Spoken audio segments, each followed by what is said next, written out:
In a quiet village at the edge of a great forest, there was a shop that most people walked past without noticing. No signboard, no grand display, no merchant calling from the doorway. Just a small wooden door and behind it a single mirror. Word spread slowly, the way truth always does. The mirror showed you not your face, it showed you your true self. The first to visit was a wealthy merchant named Aldrich. He had gold, status, and a reputation he polished more carefully than any coin. He entered the shop with his chest out, certain the mirror would confirm what he already believed, that he was a great man. He stepped forward and looked, and the smile slowly left his face. The mirror showed him not his fine coat or jeweled rings. It showed a man who had cheated his workers for years, ignored his aging mother's letters, and smiled warmly only at people who could give him something in return. Aldrich stepped back. He left without a word and did not return to the village for a long time. The next to visit was a young woman named Sarah. She had spent most of her life being told she was ordinary, too quiet, too plain, not quite enough. She entered the shop with her head down, certain the mirror would show her exactly what she feared, that she was no one special. She stepped forward, eyes barely open, and looked. The mirror showed her something she had never once seen in herself.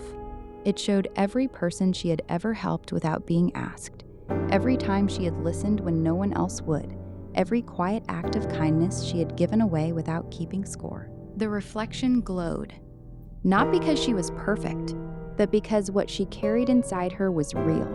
Sarah walked out of the shop standing taller than she ever had before. The last to visit that day was an old man named Thomas, the village elder. He walked in slowly.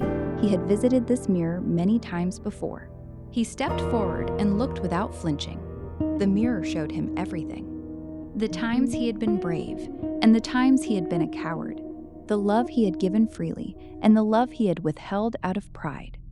The apologies he had made, and the ones he never did. Thomas stood there for a long time, not in shame, not in pride. Thomas simply in honesty. Then he nodded slowly at his reflection, the way you nod at an old friend you have stopped pretending with. As evening fell, a young boy crept into the shop, curious about the mirror everyone whispered about. He approached it carefully, half expecting magic, half expecting nothing. He looked and saw a boy, just a boy, nothing extraordinary, nothing polished.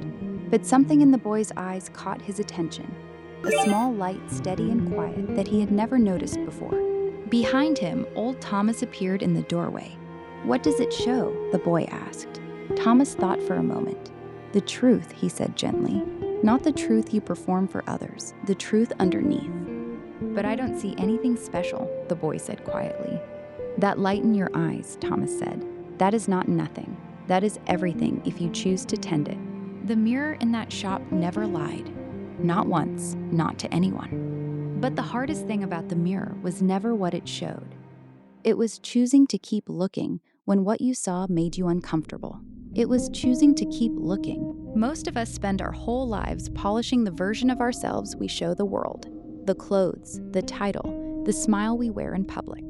But very few of us ever stand quietly alone and look at who we actually are. Not who we pretend to be, not who we hope to be, who we are right now today.